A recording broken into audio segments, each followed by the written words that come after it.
പള്ളിവാസൽ ഗ്രാമപഞ്ചായത്തിന്റെ 4-ാം വാർഡിലും കടുത്ത മത്സരമാണ് നടക്കുന്നത്.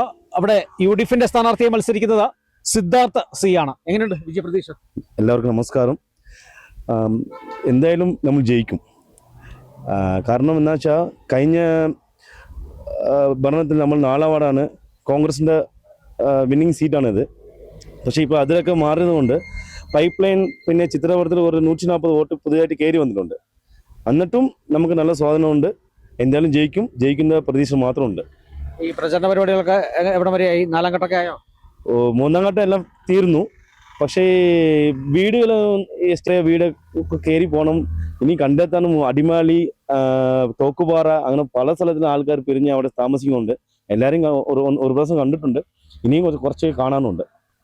ഈ തോട്ടമേഖലയിലും ഈ കാർഷിക മേഖലയിലൊക്കെ ഇറങ്ങുമ്പോൾ ആൾക്കാർ ആദ്യം എന്താണ് ചോദിക്കുന്നത്? ഈ സത്യം പറഞ്ഞാൽ റോഡും പിന്നെ കുടിവെള്ളത്തിൻ്റെ ചെറിയ പ്രശ്നങ്ങളുണ്ട്, പിന്നെ സ്ട്രീറ്റ് ലൈറ്റ്, പിന്നെ ഈ യങ്സ്റ്ററിന് ജോലിയുടെ പ്രശ്നം കുറേ എണ്ണമുണ്ട്. പിന്നെ അല്ലാതെ തന്നെ വെച്ചാൽ ഈ ഇവിടെ ഒത്തിരി പൈസ ഉണ്ടാക്കാനുള്ള അല്ലെങ്കിൽ ജീവിക്കാനുള്ള മാർഗം ഇച്ചിരി കുറവാണ്. കാരണം തോട്ടമേഖല ഓൺലി നമുക്ക് ഇവിടെ തോട്ടത്തിൽ പണിയെടുക്കാനും പിന്നെ ടൂറിസം ബന്ധപ്പെട്ട ബിസിനസ് മാത്രമേ ഉള്ളൂ. പിന്നെ അത്യാവശ്യം 1-2 കാര്യങ്ങൾക്ക് പഞ്ചായത്തും പിന്നെ ബ്ലോക്ക് പഞ്ചായത്തും ജില്ലാ പഞ്ചായത്ത് എന്തെങ്കിലും പദ്ധതി കൊണ്ടുവരുവാണെങ്കിൽ നാട്ടുകാർക്ക് നല്ലത് ചെയ്യുവാണെങ്കിൽ കുറച്ച് ബെറ്റർ ആയിരിക്കുന്നത് എൻ്റെ ഒരു അഭിപ്രായം. ഈ പാർട്ടി വലിയൊരു ദൗത്യമാണ് തന്നിരിക്കുന്നത്. 4-ാം വാർഡ് കയ്യിലേൽപ്പിച്ചിരിക്കുന്നു. UDFന്റെ ഒരു സീറ്റ് നിലനിർത്തണം. ഇപ്പൊ അങ്ങനെയൊക്കെ ആദ്യം തന്നു കഴിഞ്ഞപ്പോൾ എന്തായിരുന്നു മനസ്സിൽ എന്താ വെച്ചാൽ സത്യം പറഞ്ഞാൽ 4-ാം വാർഡിൽ എനിക്ക് സീറ്റ് തന്നപ്പോൾ കോൺഗ്രസിന്റെ അറിയാലോ, കാരണം കുറേ ആലോചിച്ചിട്ട് നല്ല ആൾക്കാർക്ക് സീറ്റ് കൊടുക്കണം എന്ന് ഓർത്ത് ലാസ്റ്റ് 20-ാം തീയതിയാണ് നമുക്ക് സീറ്റ് കിട്ടിയത്. അങ്ങനെ സീറ്റ് കിട്ടി കഴിഞ്ഞിട്ട് പ്രവർത്തനം ചെയ്യണം. നമുക്ക് കുറച്ച് സമയം ഡേറ്റ് മാത്രം നമുക്ക് ബാക്കിയുണ്ടായിരുന്നു.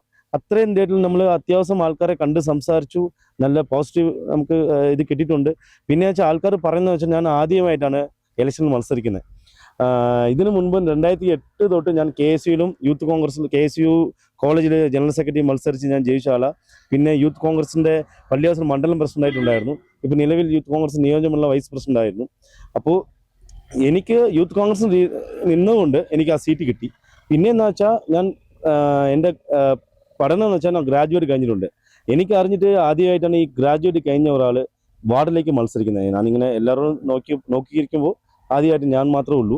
പിന്നെ ബ്ലോക്ക് പഞ്ചായത്തിൽ നിൽക്കുന്ന പയ്യൻ നമ്മുടെ കോൺഗ്രസിൻ്റെ ഗുണസേഖരൻ രാജ, അവൻ അഡ്വക്കേറ്റ് പഠിച്ചുകൊണ്ടിരിക്കുക. ഇങ്ങനെ ചെറുപ്പക്കാർക്ക് ഒരു കോൺഗ്രസിലേക്ക് ഒരു ചാൻസ് കൊടുക്കുമ്പോൾ ഞങ്ങൾ അതുപോലെ നല്ല രീതിയിൽ പ്രവർത്തിക്കുന്നതാണ് ഞങ്ങളുടെ വിശ്വാസം.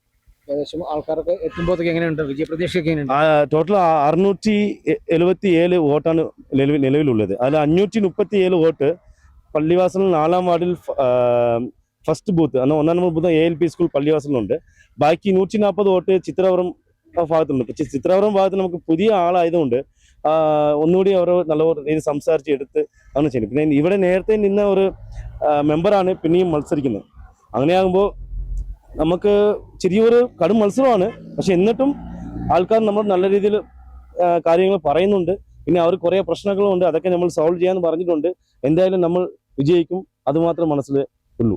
ഇവിടെ വിജയിച്ചു വന്നു കഴിഞ്ഞാൽ എന്താണ് ഈ നാട്ടിലേക്ക് ആദ്യം ചെയ്യാൻ ആഗ്രഹിക്കുന്നത്? സത്യം പറഞ്ഞാൽ ഈ പഞ്ചായത്തിൽ കിട്ടുന്ന കുറേ ആനുകൂല്യമുണ്ട്, പിന്നെ കുറേ പദ്ധതികളുണ്ട്.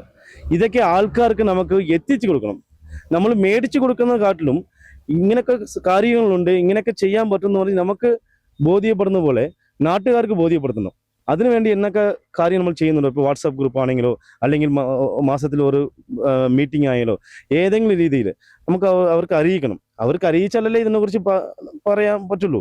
അപ്പോൾ നമുക്ക് എൻ്റെ ഒരു ആദ്യം മനസ്സിലെന്ന് വെച്ചാൽ നമുക്ക് കിട്ടുന്ന എത്ര ആനുകൂല്യം അല്ലെങ്കിൽ എന്നൊക്കെ പദ്ധതികൾ നമ്മൾ ആൾക്കാർക്ക് എത്തിച്ചേർക്കണം.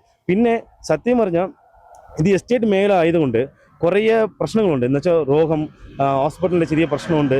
അതല്ലാതെ സ്മാർട്ട് ക്ലാസ് റൂം, പഠന ക്ലാസ് റൂമിന് സ്മാർട്ട് ക്ലാസ് റൂമായി ആക്കണം. അങ്ങനെ കുറേ പദ്ധതികളുണ്ട്. ഇതൊക്കെ നമുക്ക് അവർക്ക് എത്തിച്ചു കൊടുക്കണം. നല്ല രീതിയിൽ ചെയ്യാനും നമുക്ക് ഒരു വലിയ ആഗ്രഹമുണ്ട്. അതിന് എന്തായാലും ചെയ്തിരിക്കും. കഴിഞ്ഞ പ്രാവശ്യം ഇവിടെ നമ്മുടെ നമ്മുടെ വാർഡിൽ കോൺഗ്രസിൻ്റെ ഭരണമായാലും ബ്ലോക്കിലും ജില്ലയിലും കോൺഗ്രസിന് ഭരണമല്ല. പക്ഷേ എന്തെങ്കിലും ഒരു ചെറിയ മാറ്റം പോലും ഇവിടെ നടന്നിട്ടില്ല. അതാണ് യഥാർത്ഥ സത്യം. നമ്മുടെ പള്ളിവാസലിൽ ആകെ ഉണ്ടായിരുന്ന ഒറ്റ ഗ്രൗണ്ട് ഈ KCB ഗ്രൗണ്ട് പഞ്ചായത്ത് കയ്യിലെടുത്ത് ഡിസംബറിൽ പണി തീരുന്ന പറഞ്ഞ്, ഇതുവരെയായിട്ട് അത് തീർന്നില്ല. നമ്മുടെ പള്ളിവാസൽ തന്നെ നഴ്സറി ഡിവിഷനിൽ ചെറിയൊരു ഗ്രൗണ്ട് ഉണ്ടായിരുന്നു. ആ ഗ്രൗണ്ട് ഇതുവരെയായിട്ട് ഒരു കളിക്കാൻ പോലും പറ്റാത്ത ഒരു സിറ്റുവേഷൻ ആയിരുന്നു. അവിടെ പശുക്കളും പുല്ല് തിന്നാനും അങ്ങനെ അതിന് മാത്രമേ യൂസ് ചെയ്യുന്നുള്ളൂ. അതുപോലെ കുറേ കാര്യങ്ങൾ ഈ എന്റർടൈൻമെന്റ്, പിന്നെ സ്പോർട്സ്, പിന്നെ പഠനം, ഇതിനെ നമ്മൾ കൃത്യമായിട്ട് നമ്മൾ ശ്രദ്ധിക്കണം. കാരണം ഇവിടെ നിന്ന് പോകുന്ന പിള്ളേർ ഇനിയും ഇവിടെ ആട്ടോ ഓടിക്കാനും കാർ ഓടിക്കാനും കുറച്ചെങ്കിലും നല്ല രീതിയിൽ ആകാൻ വേണ്ടി നമുക്ക് എന്തായാലും ശ്രമിക്കണം. അത് മാത്രമേ എൻ്റെ ആഗ്രഹമുള്ളൂ.